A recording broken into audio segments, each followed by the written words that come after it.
no seminário 8, é o seminário sobre a transferência, que é logo depois do seminário 7, que é o seminário da ética da psicanálise, né? E eu acho legal isso, a gente pensar nessa perspectiva, assim, de que ponto a gente parte para pensar a psicanálise. O Lacan vai dizer o seguinte, ele vai dizer que o analista, ele não pode querer o bem para o seu paciente, mas fazer com que ele ame, né? E esse ponto eu acho espetacular, porque querer o bem para o paciente, a gente entra numa referência do que eu quero para o meu paciente. Então, tem uma moralidade aí, tem um ponto aí onde a gente articula algo que não é a posição do analista, né? Essa posição de se interrogar, de se pensar, de perceber que cada época tem uma construção histórica, tem uma referência diferente, dessa questão da genealogia do poder, da relação com o saber, como isso se constrói e se coloca como dispositivos de controle, que a gente tem isso tão feito de uma forma tão primorosa com Foucault, isso é bacana, né? Não é à toa também que a gente vai ver que num determinado momento o Lacan vai dizer que o inconsciente é pulsional, aí depois ele vai dizer que o inconsciente é real, outro momento ele fala que o consciente é político, né? Então, assim, essa referência do inconsciente, que eu acho que é a nossa referência, e que parte de uma certa singularidade radical que a psicanálise vem apresentar, e essa posição de indagação permanente, eu acho que isso é muito, muito bem-vindo para a psicanálise, isso faz parte do analista, né, da própria formação do analista, e da gente estar aqui nesse espaço acadêmico, por exemplo, de um laboratório de pesquisa, para a gente não cair em certos estereótipos, por exemplo, que eu já escutei de alguns, dizer assim, a homossexualidade é o perverso, né? A transexualidade é o psicótico, né? Então, assim, isso é muito moralista. Então, a gente tem que parar com essas referências e trazer algo, porque o velhinho, né, o Freud, ele, em 1903, 4, lá nos três ensaios, né, 1904, 1905, ele já vai falar da pulsão ser bissexual. Então, é tão importante isso, né, a gente pensar nessa pulsão e ele falar isso naquela época, né? Imagina hoje em dia a gente escutando a tia lá da secretaria, hoje em dia, dos assuntos humanos lá, como é que é, do governo Bolsonaro, a Damares, né, a tia Damares, um negócio desse, né? Então, assim, e o Freud falar isso há 100 e tantos anos atrás e dizer que a pulsão é bissexual, né? Então, eu acho que a gente tem que... A ministra, né? A ministra. Aqui é difícil pensar ela como ministra, mas tudo bem. Então, a gente tem essas referências, que eu acho que são referências, que abrem para essa possibilidade dessa criticidade e dessa reflexão que eu acho que é permanente, que a gente tem que ter também, né? Mas só pontuando isso, e eu acho muito bacana para a gente tomar cuidado com essa questão do moralismo, então transformar o complexo de Édipo na base da teoria psicanalítica, porque não é. Né? Eu acho que a gente tem que começar a pensar nisso também. Eu também, minha perspectiva é a seguinte, de que, e o próprio Foucault diz isso, né?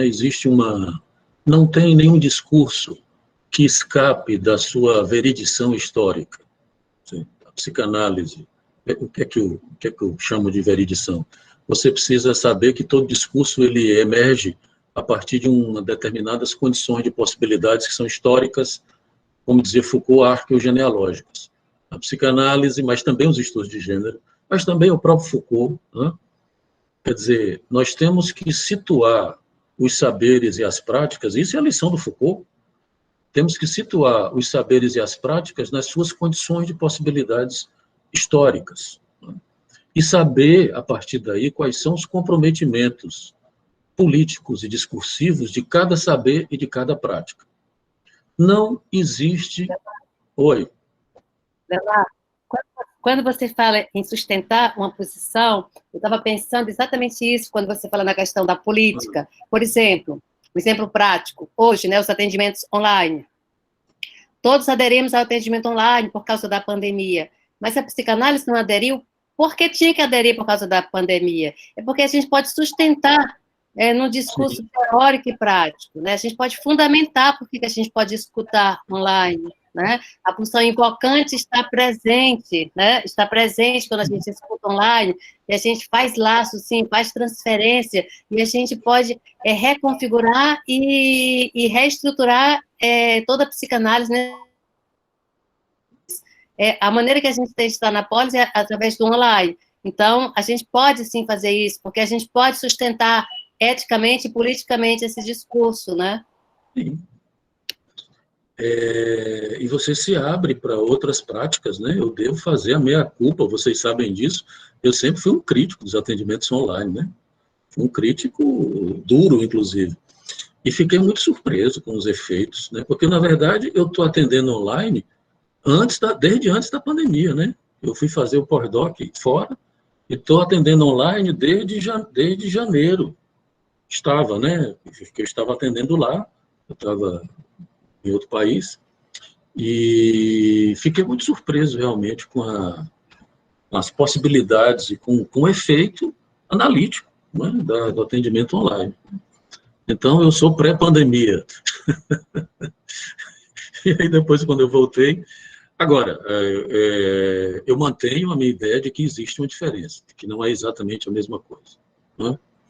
Tem uma diferença, a gente perde algumas coisas no atendimento online, por exemplo, essa privacidade do analista com o analisante. Por exemplo, é muito complicado você atender um paciente em crise de angústia online, não é nem que não seja possível, é que, por exemplo, se você atende presencialmente, os efeitos são melhores. Podem ser melhores, né? Entende?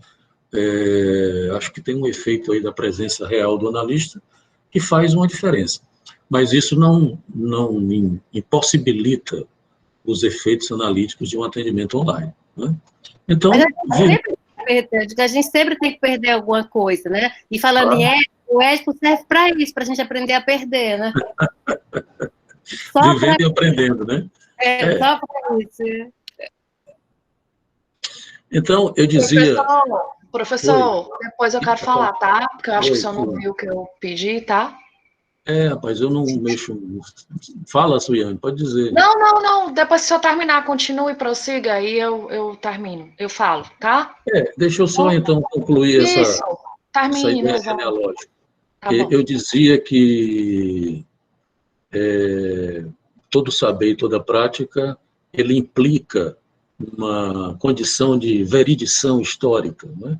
Quer dizer, saber não é nem saber, que foi o que Foucault fez com a psicanálise, né? Não é nem saber se o que a psicanálise diz é verdade ou não, mas como foi que surgiu a possibilidade histórica da psicanálise dizer aquelas coisas, né? Quais foram as condições de possibilidade, por exemplo, do Freud aparecer falando, como disse o Tiago, de que a sexualidade é bissexual, que existe uma bissexualidade, e que criança tem sexualidade. Imagina a Damares ouvindo isso, né? Isso estamos 120 anos depois, né? E a Damares ainda não sabe disso. Então, como é que pôde que em 1905, por exemplo, que foi a publicação dos 3 ensaios, Freud pôde escrever aquilo? Não foi por acaso. Ele não poderia escrever isso em 1850, né? Quer dizer, não Freud, porque não teria nascido, né? Mas, assim, não, essa ideia da sexualidade infantil não poderia ter sido sistematizada 50 anos antes. Foram condições históricas de possibilidade que permitiram que a gente pensasse certas coisas e produzisse, escrevesse. Então, o surgimento da psicanálise, mas também o surgimento da ideia de corpo, sexo e gozo, a ideia que permite Foucault e os estudos de gênero, né? Então, todos os saberes, não existe nenhum saber e nenhuma prática pura e purificada dos seus comprometimentos políticos e ideológicos. Todas, né? Porque todas estão determinadas por uma certa condição histórica e discursiva e política de possibilidade. No entanto, a gente pode, e eu recomendo isso para vocês, porque é uma coisa que eu tomo metodologicamente para mim, a gente pode analisar esses saberes e as práticas e perguntar se esses saberes, por exemplo, você está pesquisando alguma coisa no campo de um determinado saber, se esse saber ou essa prática tem condições de se dar conta dos seus compromissos políticos, ideológicos, e fazer uma crítica a eles. Era o que eu estava dizendo antes. Eu acho, e isso não é só puxando brasa para a minha sardinha, que a psicanálise tem condições, e teve, que, por exemplo, se nós pegarmos um Lacan, nós vamos ver, por exemplo, que o próprio Lacan fez uma série de críticas ao edipianismo, ao familiarismo, atualizou a psicanálise, ele tem uma perspectiva genealógica, por mais que ele também tenha uma perspectiva lógica, a ideia de estrutura, do estruturalismo em Lacan não se sustenta, não é? Lacan nunca foi estruturalista, ele paquerou com os estruturalistas lá no início da obra, mas ele ficava puto quando diziam que ele era estruturalista, né? Ele dizia, eu não sou estruturalista, né? Depois eu vou dizer por que não é, né? Então, veja bem, da mesma maneira que a psicanálise precisa verificar os seus comprometimentos políticos e ideológicos, Foucault também precisa e os estudos de gênero precisam também verificar, porque esse é um dos problemas das críticas, ou das contra-críticas políticas que nós podemos fazer aos estudos de gênero, né? Eles criticam toda a ideia heteronormativa e a ideia de sexuação, que ela é sempre política e discursiva, não é?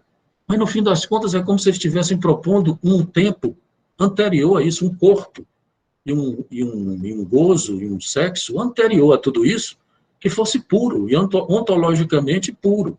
Não é?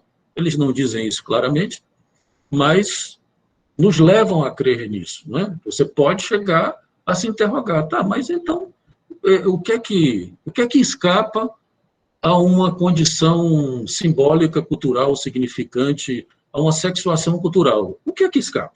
Não? Ninguém escapa disso, não é? De uma certa forma. O que é que eles estão propondo, de uma certa maneira?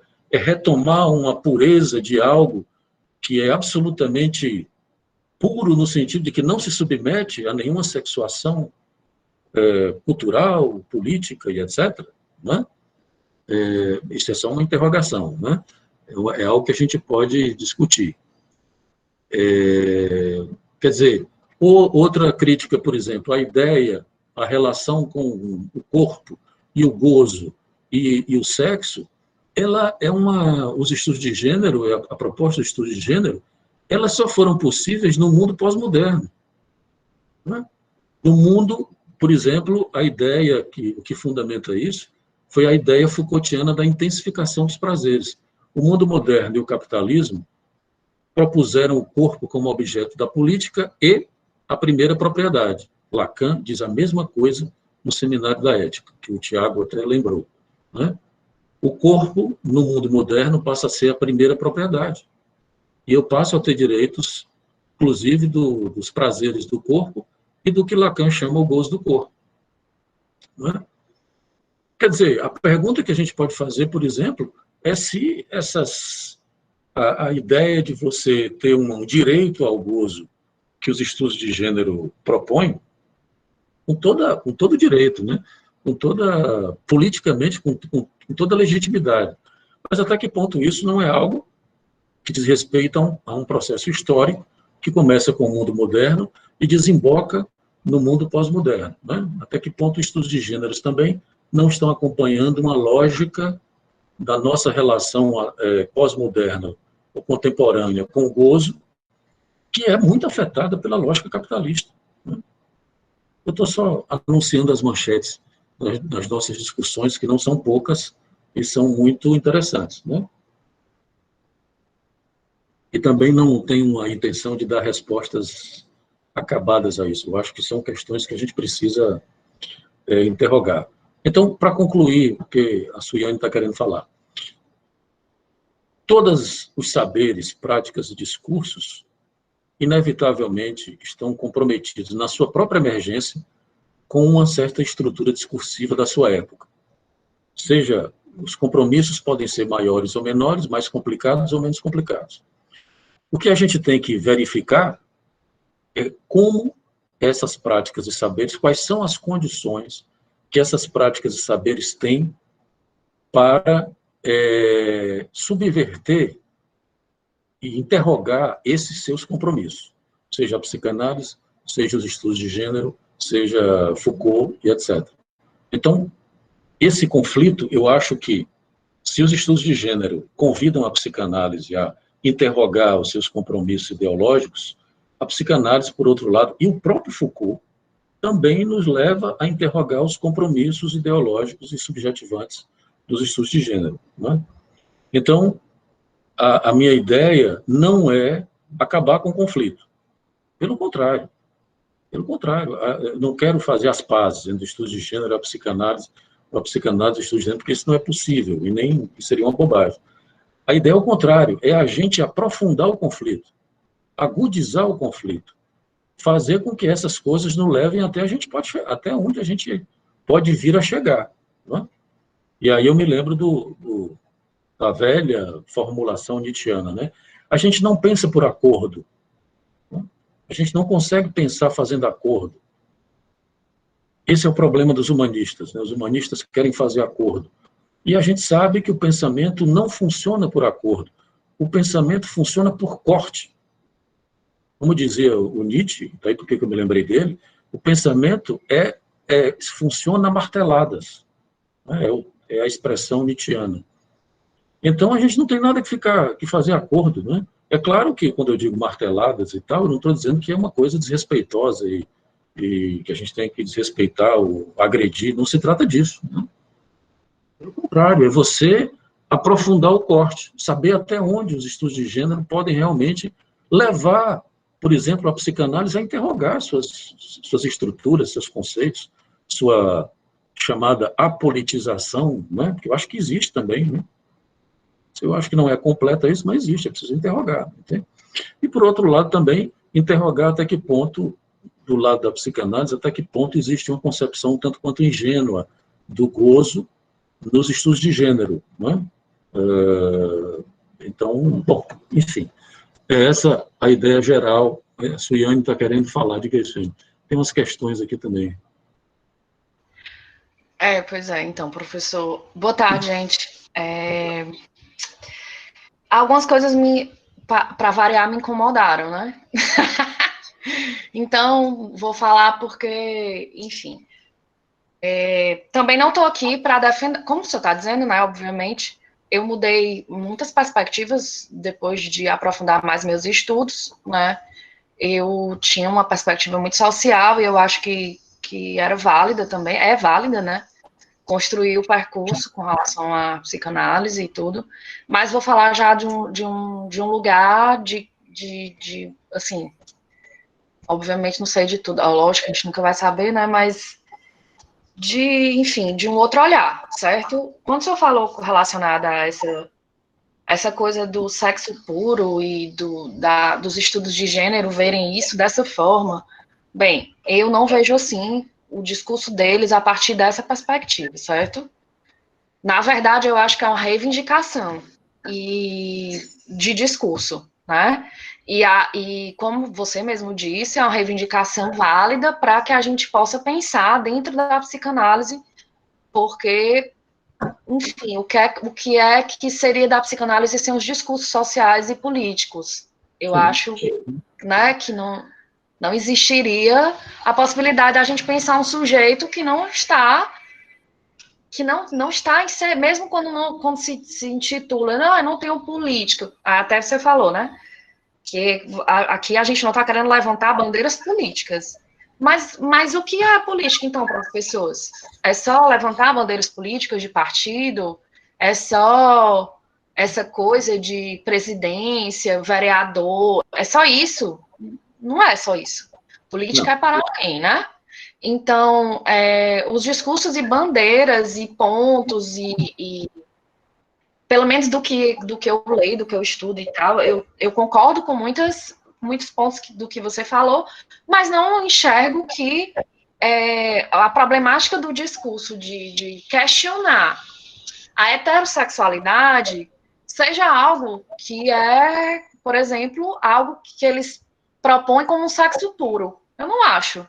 Vamos lá para uma das bandeiras do gênero. Foi isso que eu disse não, hein? Foi não? Então eu entendi errado, professor. Foi o que você disse. Não, mas termine, depois eu... Não, mas é bom o senhor falar, porque aí eu não entendi, então... o que você... Diga aí o que foi que você falou para eu entender melhor, então. Não, porque... veja bem, o que eu tentei dizer, que eu acho que é uma discussão que a gente precisa fazer, que é importantíssima, que é que, por exemplo, a teoria queer fala exatamente dessa ideia de uma sexuação política, e a sexuação como sendo fundamentalmente heteronormativa, e etc, etc. Né? Sim. E eles não dizem, porque eu disse que eles não colocam as coisas diretamente nesses termos, isso é uma conclusão possível que se pode fazer a partir das críticas que eles fazem. Né? Por exemplo, porque, tudo bem, a sexuação é sempre cultural e política. Sim. Certo. Aí já tem um problema com a psicanálise, porque o sujeito em psicanálise ele é singular. Ele implica uma subversão a essa ordem dessa sexuação política. Não é?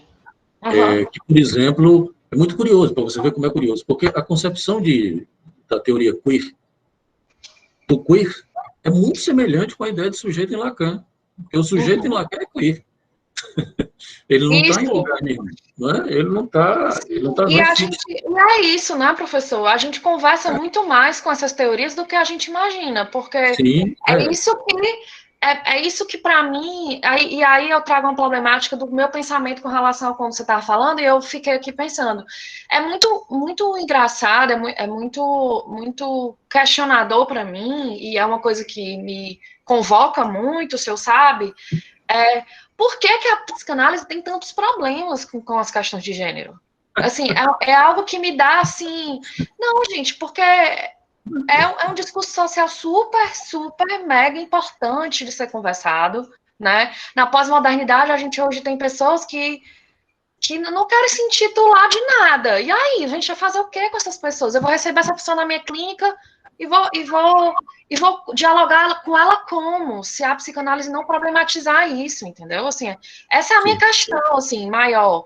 Não é algo assim, porque eu tenho que concordar, porque a psicanálise tem que... Não, e outra, como o Thiago estava falando, né? Eu acho que a gente tem que abrir, né? Nós que estudamos a psicanálise, que nós somos... serei uma nova analista daqui a não sei quando, não sei nem quanto tempo eu vou conseguir me autorizar, mas nós que estamos trabalhando na clínica, que somos novos, que estamos saindo da universidade, nós temos a possibilidade de fazer uma psicanálise ética, obviamente, pautada no que a gente estuda e no que, né, enfim, mas que é necessário demais a gente acolher. Eu converso muito isso com a Elisa, eu e a Elisa, porque a gente tem um grupo, eu e ela, sobre o feminino, e a gente dialoga muito no nosso grupo sobre essas questões de discursos sociais, de problemática de violência, que são coisas que me atravessam muito, e de tipo assim, cara, quantas mulheres eu atendi esse semestre que foram violentadas? Todas. Só não o jovem adolescente o homem que eu não... É só ele. Até adolescente já tinha sofrido um abuso. Enfim, então, assim, é muito problemático, professor. A gente não pode ficar... e aí, essa é a principal parte da psicanálise que me convoca, né? A psicanálise política, né? A psicanálise possível, a subversão. Se não é os discursos de gênero que trazem essa subversão, porque é algo que intriga a psicanálise. Então tem algo aí. Por que intriga tanto? Por que convoca tantas pessoas a estarem dialogando sobre isso, sobre singularidades, né? Subjetividades, querendo ou não, né? E por mais que a gente diga que as bandeiras, eu também acho, professor, isso que é essa coisa de nomeação do queer, né? Eu tô lendo ainda, né? Tô terminando Problemas de Gênero da Butler, porque eu tenho esse livro já há 5 anos, mas não parei para ler. Tô parando para ler agora, que a faculdade me deixou e eu deixei a faculdade, então então tô conseguindo agora ter espaço. Mas, assim, muito problemático muitas coisas que ela traz também. E é como a gente estava conversando, né? Eu e você. Onde é que foi? Ela leu o quê do Lacan? Né? Então, vamos avançando também para entender, compreender coisas que a psicanálise pode nos trazer, né? Como um olhar do sujeito, como... E foi muito importante para mim pontuar isso, né? Estou falando isso para as pessoas também que, como eu, carregam a bandeira do gênero, do feminismo, do feminino como algo, né, muito potencial, que a psicanálise me trouxe uma perspectiva de clínica no qual eu vou olhar para o sujeito. Então, as coisas que atravessam esse sujeito, como o feminino, como a violência, são realmente coisas importantíssimas, né? Mas que a minha principal objeto ali de trabalho é o sujeito daquela mulher, né? Então, mas que é muito importante a gente dialogar sobre isso, colocar... Enfim, eu estou aqui já viajando, mas é isso. Professor, se prepare, porque eu estou preparadíssima para esse semestre. E eu vou botar aqui, meu amigo, de problema para a gente falar. Tá? Esses textos, tudinho, eu terminei de ler tudo ontem, viu? Só faltava dois, né? Então, pronto, eu li os dois. Você para apresentar todos, é? Ora, a gente já está há tanto tempo formulando esses textos, eu doida porque se eu fizesse um grupo desse já há tanto tempo, resolveu agora, ó, já 5 anos depois que eu estou no grupo. Não, meu amigo, demorou demais. Mas eu concordo plenamente com você, Suiane, porque é exatamente isso, a ideia de desentendimento, não é? Ela eu só lhe recomendo o seguinte, não se convulsione diante desse desentendimento, porque ele é produtivo. Não.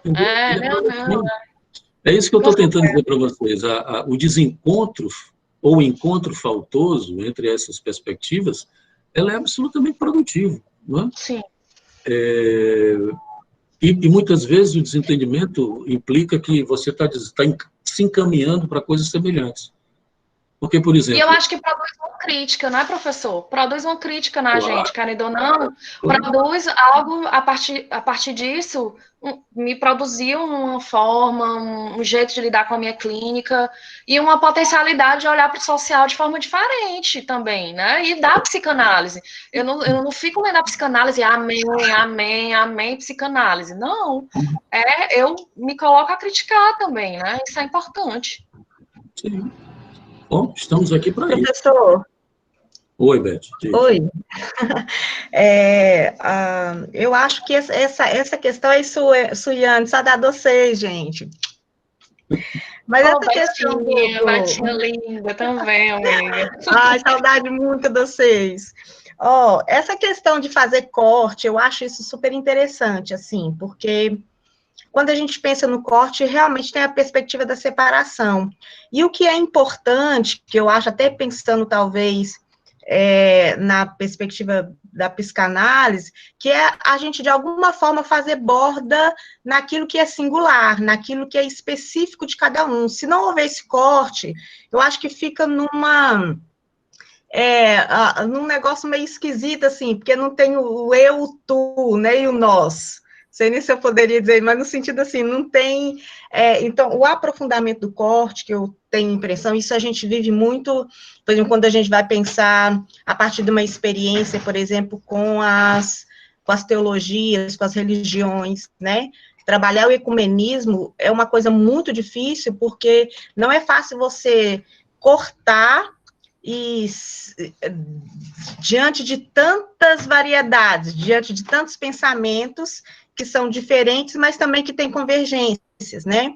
Então, fazer corte e se singularizar e se subjetivar nesse processo não é realmente um processo fácil, porque ao mesmo tempo que você tem que dizer o que te separa do outro, não, até aqui eu vou, você também tem que ter coisas para não, aqui eu encontro, eu acho interessante quando o professor falou assim, a questão não é, eu não quero trazer paz, né, mas é no sentido assim, de trazer possibilidade de diálogo, possibilidade de conversa, e de certa maneira apazigua, né, tem um certo apaziguamento, não um apaziguamento no sentido dessa coisa de, né, é uma paz inquieta, né, uma paz diferente, mas é uma questão de trazer possibilidade, senão o diálogo também, a conversa fica impossível, é impossível, a gente vai ficar brigando, e agora esses cortes são fundamentais, eu tenho aprendido também a importância dos cortes, porque senão a gente não faz as bordas necessárias para singularizar, por exemplo, a psicanálise, singularizar, por exemplo, quando a gente vai entrar nesse diálogo, onde é que está a psicanálise, onde é que está a Butler, às vezes a gente encontra muita dificuldade, porque são muitas vozes, né, muitas, meu TCC junto com a Jussara, eu trabalhei um bocado de quando eu ficava assim, gente, onde é que está isso, né? De repente eu ficava, onde é que eu vou me achar num bocado de vozes dessa, num bocado de gente que está falando um bocado de coisa. Então, assim, fazer esses cortes e achar o ponto que une, né? Que é aquela coisa de você tecer a vida, tecer o discurso, pegar de um, pegar de outro, né? Não é muito fácil, mas é importantíssimo para que a gente não se dilua no todo também, senão a gente dilui, deixa de ser, perde a singularidade, perde a possibilidade de contribuir com aquilo que é específico seu e que dá cor no tecido, né? Que dá o diferencial no tecido. Então, esse pensamento que o professor trouxe, eu acredito que é uma das dificuldades também que eu tenho nessa perspectiva de pensar a psicanálise nessas discussões, junto com esse povo todo, né, discutir essas questões junto com tantos pensadores, tantos escritores, e a gente ainda tem que colocar a gente, né, nisso. Então, eu acho que a perspectiva é essa, não é um processo fácil, mas eu acho que se a gente também caminhar nisso, professor, nesse ponto também, eu acho que, como você está propondo, isso vai ser muito interessante, assim, para ajudar a gente a se situar, né, nesse diálogo, nessa conversa toda, que é o sujeito tentando se subjetivar nessa contemporaneidade, né, nesse tanto de pensamento aí. Eu ia falar só uma coisinha, se puder. Diz, Alina. Porque eu e a Ciane vem já há um tempo lendo, né? E tem uma autora que chama Beatriz Santos, e ela tá até no livro do Rafael Calaf, que é... Aquele livro, professor, que o senhor quer comprar. É uma referência muito boa, assim, para a gente pensar a psicanálise. E essa autora, ela fala que, ela divide em 2 tempos, praticamente. Ela fala que, realmente, a psicanálise, os psicanalistas, eles não estiveram nessa primeira lista de autores da onde nasceu os estudos de gênero. E há um segundo tempo que depois ela fala, a partir da década de 70, 80, e vão vir alguns autores que vão começar a falar sobre isso. Ela fala até da Kristeva e traz alguns outros nomes. Então, assim, eu queria só dizer que hoje tem muita gente estudando isso, e tem muita coisa nova, tem muita coisa sendo atravessada pela psicanálise de alguma forma, e eu acredito muito que a nossa produção, a partir desses autores e a partir de tudo que a gente possa discutir, tanto do anterior quanto de agora, isso traz uma mudança. É como a gente produzir com uma lista de autores referência, isso traz uma transformação. Então, eu queria só dizer que eu espero que os nossos trabalhos, a partir daqui, desse grupo, sejam atravessados por esse olhar da teoria queer, das críticas, que eu acho que a gente cresce muito com crítica, a Jussara fala muito isso, que errar é muito bom, a gente aprende muito, a gente cresce muito, e eu acho que a crítica, esse encontro faltoso, né, ele traz uma potência muito grande para a gente produzir. É isso. Ótimo. Jussara, essa Beatriz Santos, professor, tá naquele livro lá. Pois é, esse texto que a Elisa está falando é um texto que ela até trouxe um trecho, é muito interessante, essa fala dela a Beth falou desses vários discursos, mas se a gente for prestar atenção, é tão necessário, porque a gente está numa pós-modernidade onde a gente tem tanta informação, né? E eu acho que é isso, as pessoas têm tentado discursar, conversar, aliar isso para poder... Onde é que a gente se encaixa? A gente vai continuar no Édipo, como você disse, naquela... Ou será que a gente precisa se encaixar, né? Dessa Exato. forma? Então, pois é. Então, vamos encontrar nosso lugar como a psicanálise que é possível, né? Assim, tipo...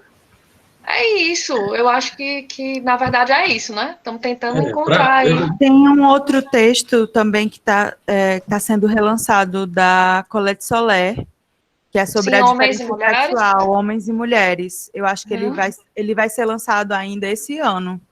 Eu acho que já foi, não? Não, ele foi lançado, aí ele esgotou, aí agora lançaram de novo. Sim, outra Uhum. É aquele sobre a transexualidade da Solé? Não, professor, é homens e mulheres. É homens e mulheres. O transexualidade, eu acho que é de outra autora, não? Judith Miller? Não me lembro. Mas é a Catherine Milot, da transexualidade. Isso. Acho que a Madame Jussara está querendo falar alguma coisa. Ou ela está regendo alguma orquestra ali. Tá não, ela está escutando música, com certeza. Para que vocês não fiquem tão angustiados com esse desentendimento, nós precisamos partir de um entendimento, eu diria, de um ponto originário de concordância, vamos dizer assim, que inclusive é um ponto proposto pela psicanálise que permite, inclusive, os estudos de gênero, que é o fato de que o sexo não tem nada a ver com o gênero, com o corpo e com a biologia. Não é menino veste azul e menina veste rosa, como diz a nossa Damares, não é? Nossa Damares é ótimo. Nossa não, tua, né? Minha mesmo não, meu amigo. Estou fora. É claro que a crítica dos estudos de gênero vai mais além disso. Eles criticam, especialmente a teoria queer, a própria ideia de masculino e feminino, né? Essa binaridade de gênero. Mas a ideia fundamental, que é uma concordância em ambos os campos, é essa, de que o gênero ou a sexuação do sujeito, ela não guarda nenhuma relação com a biologia, nem com a anatomia, no que pese a famosa frase do Freud, que já foi bastante criticada pelo próprio Lacan, por exemplo, de que a anatomia é o destino, né? O Freud disse isso num texto, acho que é na sexualidade feminina. Enfim. Então, isso é uma concordância que é absolutamente subversiva e crucial para a gente poder entender as nossas discussões, né? É claro que os estudos de gênero levam isso a uma potência política e discursiva que a psicanálise não tinha levado, vamos dizer assim, que eu acho que é isso que a Suiane estava colocando. Agora, para voltar à discussão e que eu acho importante a gente conversar, né? Por exemplo, a psicanálise não abre mão da ideia de sujeito e a sua singularidade, né? Isso quer dizer o quê? E isso é uma questão, pelo menos como eu concebo e vou propor para vocês também, que é uma ideia extremamente subversiva, que, como eu disse, é uma ideia queer. O sujeito é queer nesse sentido, é muito semelhante. Por quê? Porque, veja bem, e essa é uma diferença exatamente com a ideia de sexuação queer, né? Porque a ideia de sexuação queer é um grande outro político. E, às vezes, a gente tem a impressão de que o sujeito não consegue escapar desse grande outro político. Entende? Essa é a crítica que eu estava fazendo. E, para a psicanálise, o sujeito sempre escapa desse todo do grande outro. Não é? Ele sempre... A própria condição de singularidade implica que o sujeito faz um furo, faz um buraco nesse outro, porque senão ele não se constitui como sujeito. E aí é uma questão lógica. Era isso que eu estava dizendo, como a ideia de a relação lógica e topológica entre o sujeito e o outro em Lacan é profundamente política, nesse sentido da política. Não é? Então,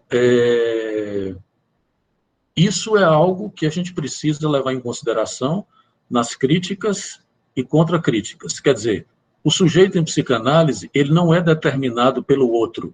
Não é aquela coisa, o sujeito é produto do meio. Não é? O sujeito... Pode até dizer que em algum momento Lacan escorregou com isso, né, nos primeiros...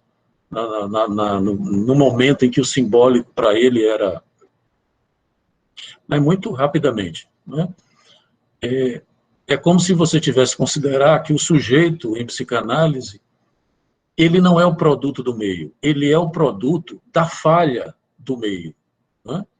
Ele é o produto da falta do outro. Então, isso é crucial, inclusive do ponto de vista clínico e político. Porque a crítica que eu estava fazendo era exatamente essa, a ideia que, de repente, você teria, muitas vezes, a impressão que dá, que essa crítica que a Suiane estava tentando entender, é isso, é de que às vezes, por exemplo, a sexuação política, heteronormativa e etc. da teoria queer é como se fosse um grande inconsciente que ninguém consegue escapar, não é? Então, eu não estou dizendo que eles dizem isso, mas às vezes dá essa impressão, quer dizer, você sai por onde, não é? Veja como é interessante. Só para, não sei se a gente está terminando, nós estamos terminando, não, quase 3 horas. Veja como é interessante. O Foucault se deparou com esse problema, né? O Foucault se enganchou com esse problema. Por exemplo, Foucault dizia o quê? Que o poder produz uma resistência. Né? Uma resistência a esse poder. Essa resistência, por sua vez, ela é apropriada num segundo tempo pelo mesmo poder. Então ficava assim, o cachorro mordendo o próprio rabo. Né? Quer dizer, o poder cria resistência, a resistência resiste, obviamente, mas o poder vai lá e agrega, digere a resistência, que em seguida se produz outra, e, enfim. Não é? Aí o Foucault se perguntou, tá, mas como é que isso termina? Não é? Como é que a gente poderia pensar um espaço de resistência e de singularidade que escaparia ao grande outro do poder? O Foucault não usa grande outro, né? Porque isso é coisa do Lacan. Né? Sou eu que estou lacaniano. E é uma coisa muito curiosa, porque por onde é que Foucault vai? O Foucault vai para a estética. Né? Quer dizer, o último momento da obra dele é um momento estético. Ele vai para a tal da estética da existência, para as práticas de si, que é o momento no qual o sujeito poderia, de uma certa maneira, escapar, né, dessa ascese, a ascese como sendo algo que o sujeito pode fazer por sua conta, numa certa condição singular, que escaparia à lógica do poder. Não é? Isso é muito interessante, porque é um caminho, inclusive, curioso, porque o Lacan também vai para um caminho da estética no fim da sua obra. A ideia de uma etiqueta, de uma estética, que ele chama de escabou, né, que é o sujeito tomar uma posição onde ele se faça belo. O belo aqui, obviamente, não é o belo no sentido da estética imaginária, né? Mas tomar uma posição em que ele... Escabou é como se fosse um degrau, né? Um patamar que você fica acima. Né? Então, é se tratar bem. Né? E outra coisa que também congrega, né? É a ideia, por exemplo, lacaniana, que no fim das contas vai promover o feminino à condição de causa. Né? A psicanálise é falocêntrica e heteronormativa? Em determinados momentos. Né? Entretanto, você não pode mais atender uma mulher a partir da ideia histérica e sexual freudiana do início da psicanálise. Ninguém, a não ser que estejamos diante dos psicanalistas que ficaram só com Freud. Né? E mesmo Freud saiu disso. Falando do primeiro Freud. Mesmo Freud saiu disso. Hoje em dia, você não pode achar que a questão é sexual, como o Freud interpretou Dora. Né? Não se trata mais disso. Não tem como você fazer uma clínica assim. O feminino, por exemplo, em Lacan, passou a ser o centro da estrutura. Lacan, no fim das contas, o tal do não todo fálico em Lacan, passou a tomar o centro da obra de Lacan. Porque, no fim das contas, quem é que é não todo? Todo mundo. Sujeito a não todo. No fim das contas, quer dizer, uma análise, e aí onde entra a questão da ética e da estética, uma análise deveria levar o sujeito a bem dizer, o feminino. Por exemplo, não é? A psicanálise nunca, pelo menos a lacaniana, pelo menos a nossa psicanálise, vamos dizer assim, ela nunca promoveu a potência fálica. Você vai ser, não é,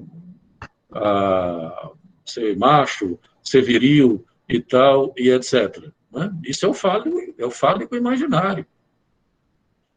Então, nunca promoveu. Você não sai de uma impotência para uma potência. Você sai de uma impotência para uma impossibilidade. Então, não é essa a direção de uma análise, pelo menos uma análise, não vou dizer assim, a nossa análise, a nossa psicanálise. Né? É claro que o problema é esse, o discurso psicanalítico ele pode dar margem a uma prática clínica que seja essa. Não é? Pode. Fazer o quê? Né? Mas é porque a gente ainda tem, né, que eu enfrento isso, assim, eu não sei vocês, né, mas a gente ainda tem que explicar isso, tipo, as pessoas não conhecem esse Lacan aí, né, eu converso muito isso com a Elisa, a galera não sabe, assim, tipo, gente, de onde é que esse povo vive e acha que a gente vive o quê? Tipo, eu tive uma discussão um dia desse com uma moça que ela tem um Instagram sobre sexualidade feminina. E aí é isso, são discursos que a gente tem que conversar, pessoal. Ela foi lá, tacou o pau no Freud, como se o Freud fosse... Óbvio, gente, né? Lógico que a gente sabe. Mas olha onde é que o Freud estava inserido. E é principalmente isso que a gente tem que pontuar, né? Porque se a gente for olhar para só uma coisa em específico do Freud, aí assim, ele foi um filho da puta mesmo, ele era um idiota mesmo, e aí é só esculhambar, mas vamos ser críticos, né? Vamos ser críticos. Vamos conhecer de verdade quais foram as contribuições que ele trouxe, né? E aí eu fui conversar e dialogar com ela ainda estava com a ideia de que o Freud era a favor daquela história dos como é o nome? Naquela época, quando ele descobriu as histéricas, houve uns médicos, e aí não sei quem fazia parte, tenho que ler sobre isso até, mas eu escutei uma professora falando sobre isso, que existiam uns médicos que faziam tratamentos com as mulheres foi aí que surgiu Elisa, me ajuda, amiga? Esqueci o nome do negócio. O negócio que as mulheres usam, gente, para sexualidade, para se masturbar, meu nome? Bora, professor. Vibrador. Olha o fone. Olha onde a Fernanda foi. Eu recalcando o vibrador. Olha onde ela foi. Recalquei. Aí... Amiga, acho mais bonito consolo. Que as mulheres eram, né, tratadas dessa forma por causa dessa pontuação da sexualidade, enfim. E aí o Freud foi contra isso, era contra, né? Ele foi... A menina estava num discurso lá, dizendo que o Freud foi a favor disso, que ele era um idiota. E assim, não sabe, então assim, a gente ainda tem que brigar com as pessoas que... Brigar não, né? Dialogar, né? Brigar não, né, meu povo? Dialogar com as pessoas a respeito de uma psicanálise que não existe mais, né, professor? Que é como o senhor está dizendo, pode existir, né? Há pessoas que ainda fazem essa psicanálise, né? A gente conhece, sabemos as pessoazinhas que fazem esse tipo de psicanálise. Porém, é importante a gente levar essa, né? Trazer essa perspectiva do último Lacan, principalmente, né? Que é o RSI, todas as questões do sujeito, né? É isso que funda o tal do desentendimento também, porque, assim, eu não queria falar mal da Butler no primeiro dia, né? Mas... Guarde, rapaz, sabe? Não segurar. É porque eu acho que o trabalho dela, a obra dela é muito importante, é muito crucial, é preciso ter respeito. Agora, se vocês lerem um problema de gênero, eu recomendo que leiam, tem um capítulo, acho que é o 2º capítulo, sobre a psicanálise. É muito complicado, porque ela leu Lacan do Seminário 4 e do Seminário 5, leu mal, faz uma série de críticas assim, meio sem fundamento. A concepção, por exemplo, da homossexualidade em Freud, ela confunde a homossexualidade como se fosse gênero, e o Freud não está falando de gênero, ele está falando de uma posição homossexual do sujeito originária, e ela toma como se aquilo fosse a mesma homossexualidade do gênero, enfim. Então, assim, tem um desentendimento e tem um problema de leituras, né? E que, como eu disse, não sei se a gente vai conseguir, a ideia não é resolver isso. O máximo que a gente pode fazer é fazer algum esclarecimento.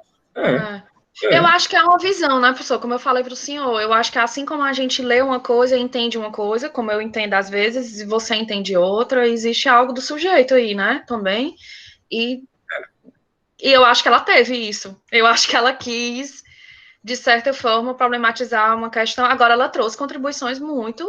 Claro, é isso que eu estou dizendo. As críticas que os estudos de gênero, a convocação e a interrogação que esses estudos fazem para a psicanálise são absolutamente necessários. Como eu disse, desde Foucault, né? Desde Foucault é assim. Eu vou ter que ir. Tchau para vocês. Gente, eu acho que podemos concluir hoje, né? A gente não está aqui para explicar, a gente está aqui para complicar, né? Para confundir. Para confundir.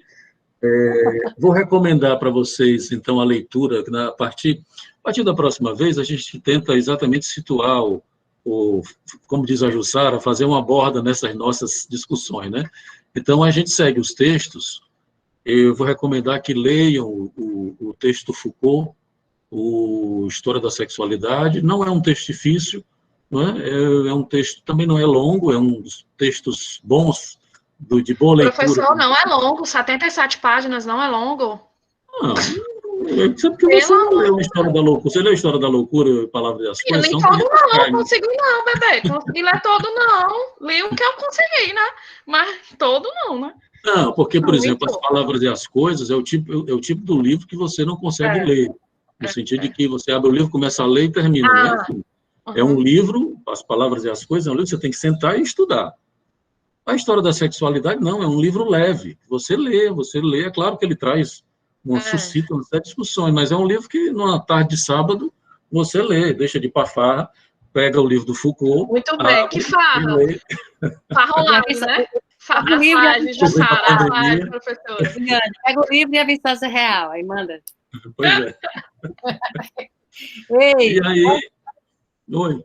Terminou, Leonardo? Encerrou? Estamos terminando. Minha ideia é só terminar, então, propor que a partir da próxima vez vocês leiam História da Sexualidade 1, né? A vontade de saber, e a gente discute lá, que, como eu disse, é a origem de todas essas discussões que vêm depois com o estudo de gênero. Pode encerrar com o número de balé? Pode. Maravilhosa. Quando você falou de Nietzsche, né, que o pensamento martela, aí me veio a imagem e o som do bolero de Ravel que fica martelando, né, na cabeça da gente. Aí eu queria colocar um balé sensacional do Jorge Dum, né, dançando para a gente encerrar, para comemorar, que foi ótimo, né? Lá vai. Pode aí. De forma bem feminino, né? Bem do campo feminino, com a arte, né, professor? Tu não consegue apresentar a tua tela, não, Jussara? Não consigo.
Isso do filme Les Uns et les Autres.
Lindo. Do Les uns et les autres, né? O filme está traduzido como Retratos da Vida, né? Filme da década de 70, 80, por aí, né? É belíssimo. Acho que tem tudo a ver com o nosso momento aqui, né? É. Bom, gente, é isso, né? Até próxima quarta, tá bem? Tá. Obrigada, professor. Tchau. Até a próxima. Tchau, gente. Tchau, gente. Beijo. Bom demais ver vocês. Obrigado a todos. Até lá. Tchau, Betinha. Beijo, amiga. Tchau. É.